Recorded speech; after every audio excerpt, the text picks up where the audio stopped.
Awesome. So hi everyone. Today we're here for the very first StealthEX interview. My name is Maria Carola. I'm the Chief Marketing Officer, and today we're joined by Alex from Beam to talk about confidentiality, to talk about privacy-centered cryptocurrencies, to talk about development, what he thinks about the space, and other things that we can probably cover. Hi, Alex. Hi. Thanks for having me here. Very Awesome. Nice to be here. Yeah. Can you introduce yourself a little bit for everybody to know better what you do and how you started and everything? I'm Alex Romanov, and I'm tech lead of Beam, confidential cryptocurrency. And we have recently also added DeFi platform to that list. So I think we will talk a lot about that today as well. And at first, we're going to start with very basic questions for everybody who probably have not heard about Beam before, or who have heard but not a lot, or just starting in the cryptocurrency space. So I'm going to just make a little introduction that Beam is a platform working with Mimblewimble protocol, just as green, for example, and is focusing on privacy. And privacy is a very important concept in cryptocurrency and in our daily lives right now. So there's going to be a lot of focus on confidentiality, on privacy. And in this interview, we're going to cover all the basics and some more of Beam and related topics. And the first question is probably the question that you answer a lot, is how Beam is different from other cryptocurrencies, other coins, other projects.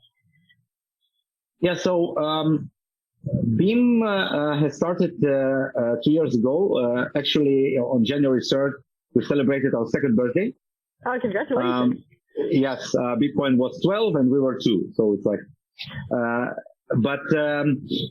when we started our project back in March 2018, the idea was to create a really practical, confidential cryptocurrency that combines complete and, by default confidentiality with more like practical aspects as smaller blockchain size, faster transactions, easier to use. Because as you know, crypto is not a very simple topic for most people to get into. And there is a lot of responsibility that comes with all this concept of decentralization, because suddenly you are responsible for everything you do. And, it's your keys, it's your fund. It has this backside of like you being responsible for everything. And, it's very important for us to create this experience where you can, just use the product without thinking too much about the technology. It's still a work in progress. We're still not, where we want to be, but we're improving. So, when we started, our project, there were several key players in the space, obviously Monero and Zcash. And also there was Green, who were still developing their cryptocurrency, and we launched at almost the same time. We launched on January 3rd, and they launched, I think, a couple of weeks later. And both projects, Green and Beam, used initially the Mimblewimble protocol, but it were other than the protocol, which was common for both projects, there were a lot of differences in how the project was structured. We were more like a company in the beginning, and we raised money and created this treasury model to finance our operations. And also technologically, we used different programming language. We had different emission schedules, so basically different monetary policy. We're more like Bitcoin. We have periodic halving, and Green is just constant emission forever. So, of course, we were compared a lot, with two Mimblewimble projects launching almost at the same time. But then I think our roads kind of diverged into separate directions. So first of all, during these 2 years, we have implemented a lot of extensions and improvements on top of the basic Mimblewimble protocol. I will mention just a few things which stand out. One was the creation of atomic swaps, which is the ability to exchange Beam for other cryptocurrencies such as Bitcoin, Litecoin, and currently we're also adding Ethereum, DAI, and USDT, and Rep BTC to this list. Without any intermediary or third party and without any KYC, you just can exchange it. And we also created this kind of atomic swap marketplace, which is built into our wallet. So when you go into the wallet, you can see which offers you have for performing an atomic swap. And it's very nice because it's completely decentralized. You don't need to register anywhere. It's not using a centralized exchange for that. And it works very well. Of course, because it's Bitcoin, you need to wait for several confirmations before the swap is complete. So it takes longer than just buying it on the exchange. But for Ethereum, for example, because of the fast block times, it will just take 2 or 3 minutes to complete. And it's very reasonable, in my opinion. Even can compete with some centralized, like, exchanges that can sell you for cash or whatever. So basically, very efficient way to perform, purchase or exchange of currencies.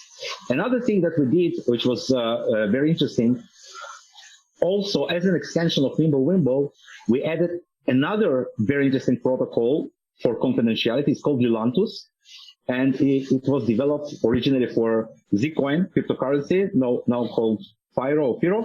And Firo, yeah, I'm sorry. And the idea is that you have this shielded pool into which you can put your coins, and then you get another coin completely different and unlinked from any previous history, and you can prove that it's the same amount. And we don't use it as a standalone protocol, rather we use it as an extension of Mimblewimble. So one of the most, let's say, vocal criticisms against the Mimblewimble protocol is that despite the complete lack of, there are no addresses on the blockchain and all the amounts are encrypted. However, if you are an active attacker and you really want to pinpoint someone, you can send him a lot of funds. And then by tracing the transaction graph, theoretically, after a lot of effort, you can statistically deduce with some probability whether two persons are linked within this transaction graph. So yeah, this was it's not something new. It's something that we and both Green and us were aware of from the very beginning. And it's not a simple operation. It requires really an active attacker who knows what he's doing, but still it's a weakness. So Lilantus allows us to overcome this problem, because if you really want to create a transaction that cannot be linked, you just send it through the Lilantus. And we have created a special option for that. We call it the max privacy transaction, because once you put your coins into the pool, you'll have to wait for some time to accumulate the anonymity set, because if you take it out immediately, obviously people will understand who is doing what. So you put the coins in the pool, you wait for some time for the anonymity set to accumulate. And currently we support anonymity set up to 64K, which is a lot. Mm-hmm. So basically this extension allowed us to overcome this problem of Mimblewimble. So now we have both options. And when you combine these different types of transactions, you help everyone in the system, because you kind of randomly unlink different branches within that transaction graph. So it makes it more difficult to attack the entire network privacy in general. So this was activated during the last fork in June. By the way, one interesting thing that we also achieved during this process was the creation of offline transactions, because if you remember, Mimblewimble is an interactive protocol, so it requires both the sender and the receiver to sign. Yeah. So using that pool, we have created offline transactions. So you basically send me your address, and now I can send you funds anytime, just like in Bitcoin. And it uses the pool. So these offline transactions also help to kind of mix this and break the linkability. But there is, of course, a downside, like why not use just Lilantus all the time? And the problem is that if you remember Mimblewimble, one of the benefits is smaller blockchain size because of the cut-through. We can remove all the intermediate UTXOs. And in Lilantus, that cannot happen. You have to store everything forever. So what we've done this trade-off of, yes, we allocate up to 20% of the block to the Lilantus transactions. And this allowed us to balance these blockchain size versus privacy. And also Lilantus proofs are a little bit heavier. So it would take longer to create a block if we would just fill the entire block with Lilantus transactions. Now, these are the things that we have been working on in 2020 up till, let's say, June or July. And then we had this thought. We said, wait a minute. The way we do this Lilantus thing is we take the transaction, and we have our inputs and our outputs, and we have the transaction kernel. And this kernel is basically kind of an instruction to the node to take these input UTXOs and put them in the pool. It's a type of transaction that the node understands, and it says, okay, I don't need to send this output out. I need to put it in the pool, and then a separate transaction will take it out. So we said, why not take this exactly the same concept? And instead of putting it into the shielded pool, let's just update the state of the node somehow, some variable, and then several variables, and then let's make it call a function. So basically what we've gotten is smart contracts. Mm-hmm. So that's exactly what we did. We've taken this concept and we have added a virtual machine inside Beam node. It uses WebAssembly, which is a well-known and well-studied technology with a lot of existing tools, applications, and supports many different programming languages that can be compiled into WebAssembly. And so we have created something that we call currently BeamX, which is an experimental network that we launched in November. And it's currently running, it's testnet, and anyone can download and play with it. And it's basically confidential cryptocurrency that supports smart contracts. And you can now start building applications such as confidential stablecoins or confidential like AMM-based swap like Uniswap or similar applications on top of our blockchain. And this is something that we want to release in this year by the end of Q1, somewhere around March or April. So there's a lot of focus on actually this decentralized finance and the DeFi that's right. Going to happen and already happening. But my next question was about the main achievements of Beam in 2020, but you pretty much already covered the major ones. From the point of users' perspective, from the point of people who use Beam to transact, to store, definitely what you have mentioned, it became easier. It became more confidential. And what do you think are the next steps to make privacy, to make confidentiality simple? Because you said that this is one of the points of creation of Beam, to make this all easy and usable and kind of understandable for all the people who probably have not thought about it before and who are new and who are probably not that tech savvy. And this is definitely one of the steps to adoption, the ease of use.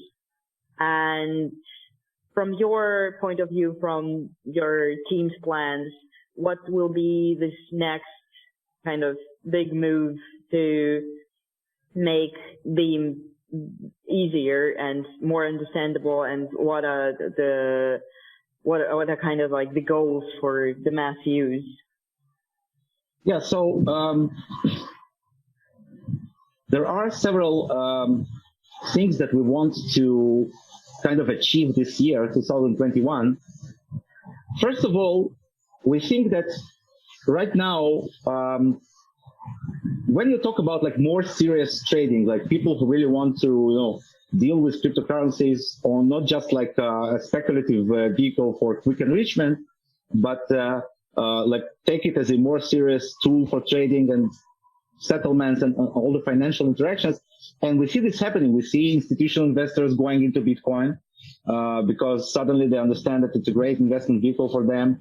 So basically, at this point, they will have to, take care of all of these aspects that require some kind of like financial privacy. For example, I think that most serious investors wouldn't really want just anyone to be able to see all of their transactions. And we hear that a lot from bigger players, that they're annoyed by the fact that anyone can copy their trades, anyone can track their wallets and see what they're doing, who they are dealing with.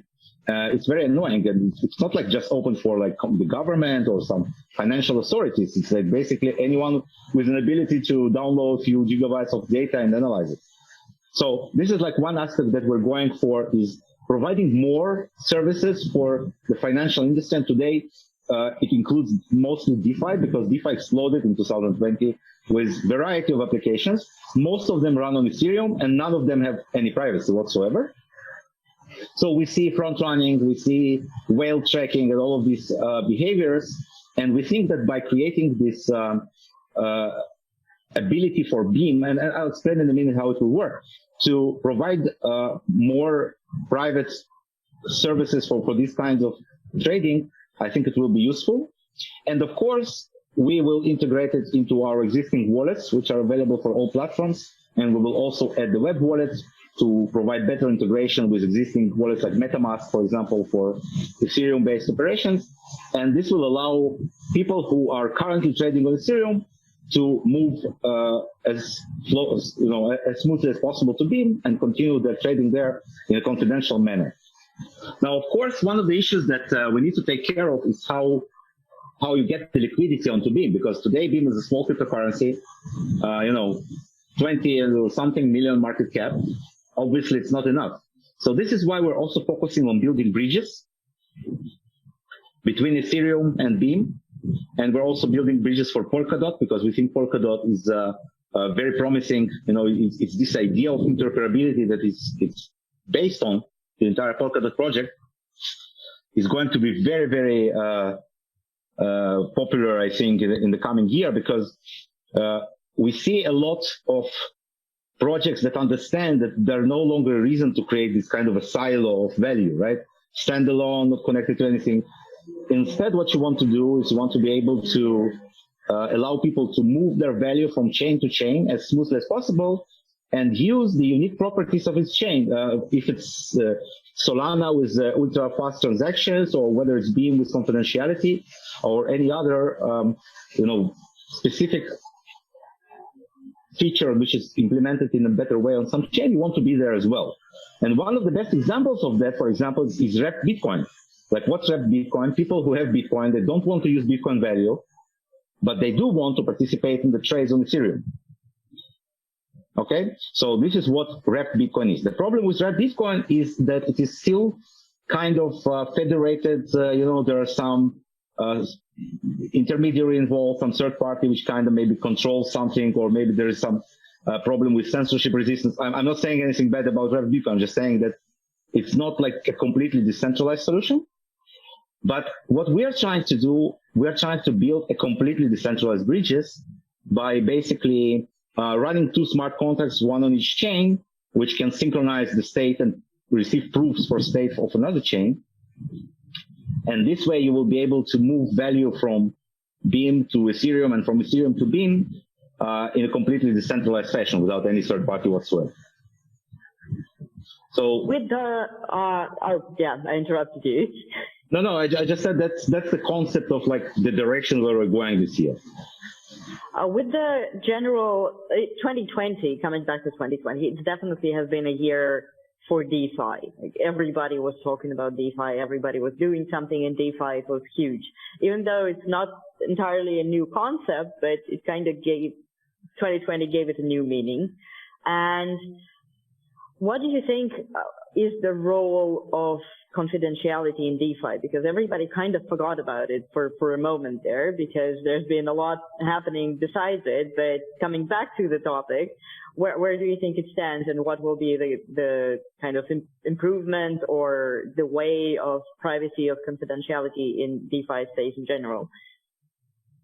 Yeah, so I think that every like technological step in cryptocurrencies, but also in general, it has several phases. Like, the first phase is this kind of early adoption. People get interested into something, and then, especially in crypto, and especially if it's kind of a profitable something that can bring you like fast enrichment, a lot of people are drawn into this application or technology, and you see this explosion of value pouring in. But at the end, what's happening is that this technology, the bubble bursts, but then the most important parts and most impactful parts of this technology remain and become the part of our regular work. For example, in my opinion, stable coins is something like that. It's become one of the pillars of this entire economy, the blockchain economy. And also AMM-based exchanges, which allow you to quickly rebalance a pair of assets, something that is going to remain for a long time.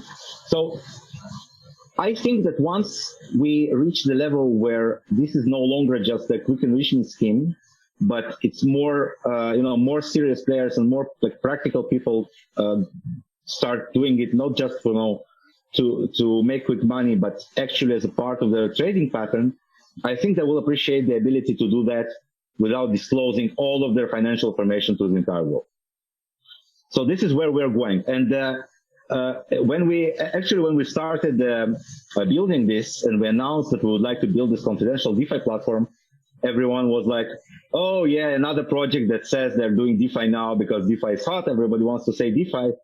And we were kind of like, we wanted to maybe to choose a different word, but it was exactly that. It's basically confidential, decentralized financial applications. And we said, yeah, whatever. But I think it's more aimed toward the next step of adoption of this entire. So like when people come to us and say, I can get 20% yield there. How much yield can you give me? And I say, no, we're not about that. We're not building yet another, application to stake your funds just somewhere, to make some money. But rather, we're building more like infrastructure. And even when we talk about building applications, it's more like basic things, like confidential stablecoin, for example, algorithmic one that works like maker DAO DAI. I think it's something very interesting of a project to have. Yeah, definitely. So this is where we're going, and right now we're completing this kind of support layer for that, the smart contract infrastructure, all of the functions that you need, the UI support for that, so that it will play along nicely. And we hope to roll it out, as I said, somewhere in the end of March, beginning of April. And then, at the same time, we're reaching out to the community of developers and having hackathons in order to try to connect with people who have an interest in building these kinds of applications. So kind of create an ecosystem for that as well.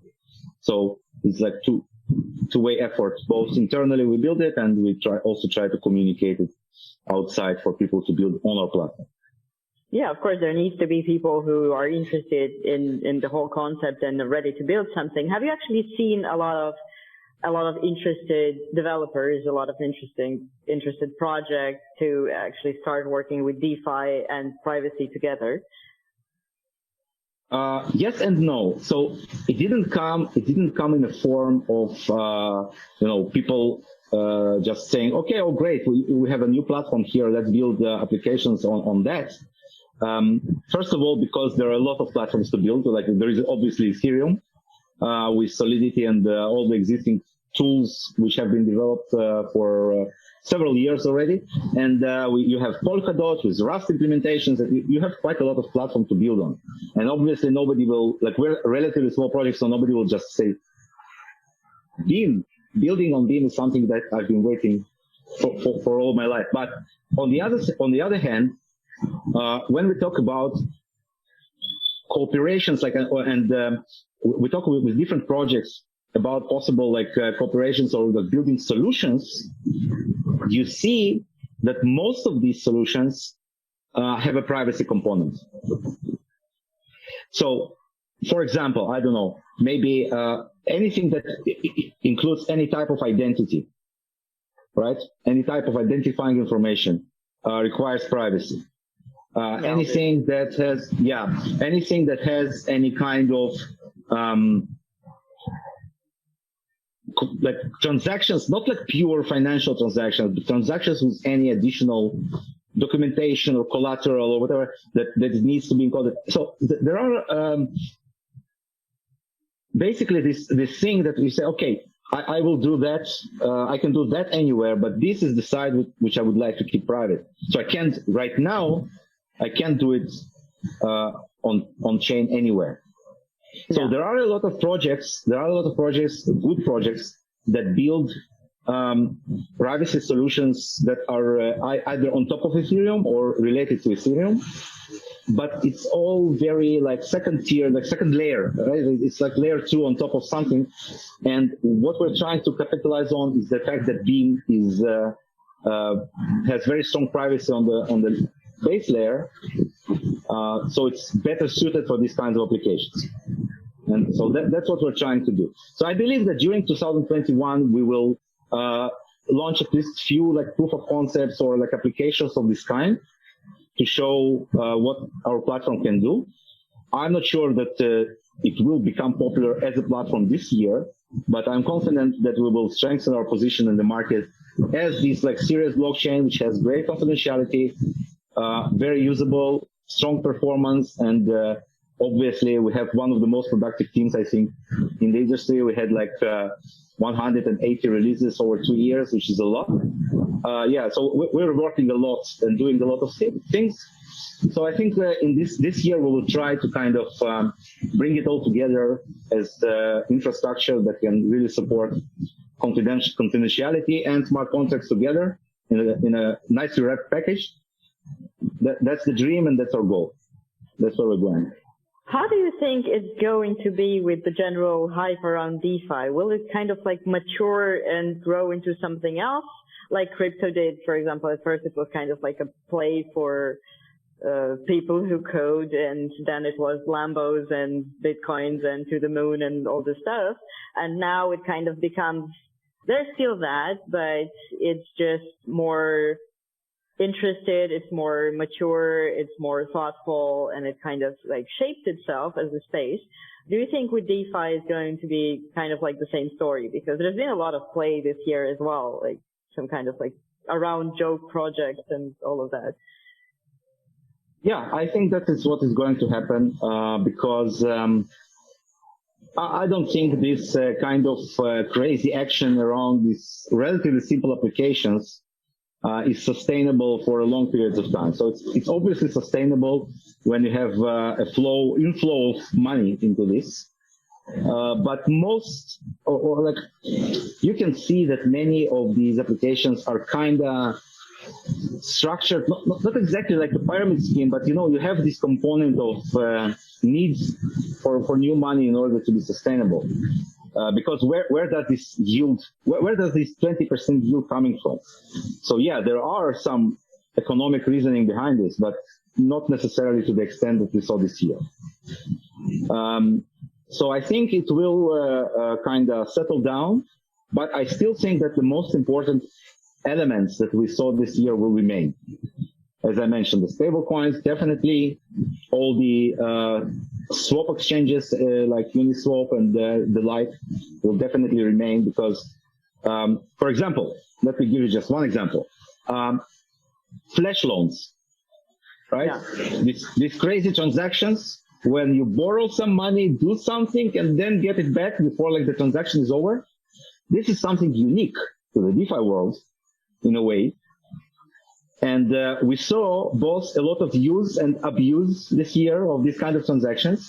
And we saw how incorrect architecture of the protocol can basically ruin you if you allow some kind of operation, that can just create an infinite loan and then put it back instantly. Coming back to the topic of DeFi, actually, in one of the interviews, the previous ones that I did for a different project, we have been discussing quite a lot that DeFi is probably one of the things that is making new people come to the crypto space more easily. Do you think the same way, that it kind of like eases this adoption process?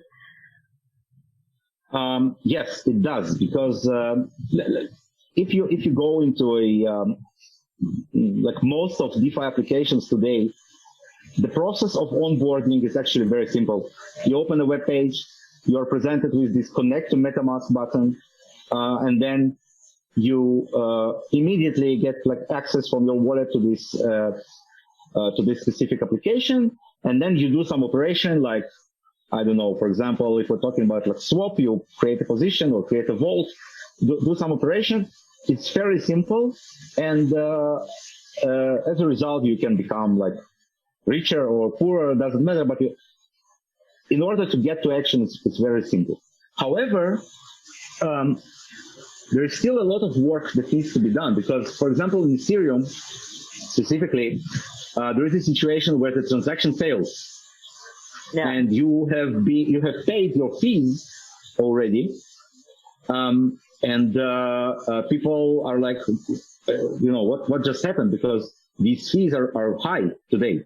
You can pay like $60 in fees for an operation, and it wouldn't even go through. Yeah. It's a lot of money. So like, for example, this is something that we are trying to avoid specifically in this scenario. So if the transaction doesn't come through, you will not pay fees in Beam. This is just like one example of things that they're currently very simple. Like it seems like it's just, several clicks away, but in reality, a lot can happen in the background and you will not really know what just happened. So I think it still has a long way to improve in order to really become, very, very usable. But I think that the biggest reason for this kind of rush to like use these applications is just basically, simple opportunity to make some money. I'm not sure like most of the people really understand what's going on behind the scenes. Another example that I think is very important. Today, or maybe you heard about it, there was this contract that I will not name names, but some developer just published it on Ethereum mainnet, and it was very important, like a very well-known developer. So a lot of people just went and put money into this contract without even knowing what they're doing. And he didn't like say anything about it. He just published it to test something. But people saw that it was published from this account, so they just, put like $15 million into this untested contract, and then of course they were stolen somehow, like somebody exploited it. Yeah, so for example, this is something that also, even though it's a decentralized system with smart contracts running on Ethereum, but most of the actual usage is hidden behind these websites. And I'm not sure that most people go and check the actual smart contracts, whether they were audited or, verified, or were they even changed recently. Like nobody cares, right? So, but in actuality, it can hide a lot of problems. So this is also something that needs to improve in order for the people to be able to trust it. Because I think that if somebody lost even some amount of money because of this bug in the smart contract, which was not validated correctly or not reviewed, I think it's not good. I think it's a bad reputation for the entire industry if that happens. Yeah, that's very true. But in here, it's like exchanges, for example, big centralized exchanges, they can be hacked and the funds can be stolen, and it's very bad, but everybody kind of knows about it. But in here, because the space is so new and it's so hyped and kind of people know less about it than if you go to like Coinbase and create a wallet there and you're like, okay, something might have happened one day. Yeah, but centralized exchanges, especially if they're regulated, they have some responsibility. Yeah, that's the point. And in here, it's just kind of, if something happens, then something happens. Yeah. And another interesting example that happened, I think it was in March, when there was this relatively big drop down in the markets. For example, in MakerDAO, a lot of people were unable to get to their collateral in time, because when the position in MakerDAO drops below the threshold, there is an auction that is initiated automatically, and you just have to put more collateral in order to maintain your position. Otherwise, it will be liquidated with, I think, 15% penalty for you.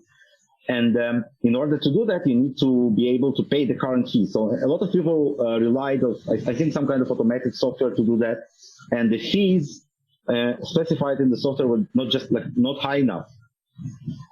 Because there was a crazy amount of transactions on Ethereum, and a lot of people lost their collateral because they couldn't push the transactions through in time. Things like that. So it's a very interesting combination of systemic risks that are related to the technology, and also the financial engineering behind these applications that can be exploited in a completely legal way by using these flash loans, for example, as we saw also several times this year. And it's like this unique set of challenges that I think there's still work that needs to be done on that in order to be appealing for general public. Because if you are, in most cases, if you are using some financial instrument today in your regular banking system or exchange, I don't think you're really worried about software glitches. And I believe we're generally kind of going this direction, that more and more people are kind of becoming more interested with the news, with the wider adoption generally. So probably my last question for today will be about the future of this space. What do you think are going to be next big things? How is Beam going to be involved into that? And kind of what heights do you think will we kind of stumble upon in the next year, for example, or next couple of years? So first of all, there are some very, very interesting developments that are happening right now. First of all, I think as a result of interest of institutional and bigger investors in Bitcoin, there was also, I think, a very perceptible shift in regulation efforts. So suddenly, it's not longer this like kind of strange niche thing. It's like a lot of people who are big corporations and big companies invest money in it. They need also the way to be, for accounting and all the financial controls that they are already need. All the regulations that they need to comply with is still there. And so this regulation needs to now account for the fact that this company also holds Bitcoin on the balance sheet. And I think it's a good news because it will require the governments and the financial bodies of these countries to work on that. And I think it will result in some more unified and stable regulation, because today it's kind of a mess. Like every country makes its own decision. You don't really know in some cases what is going on. When you go to pay taxes and you say have cryptocurrency, in many places it's still like, what is that? Or like it's not really regulated well.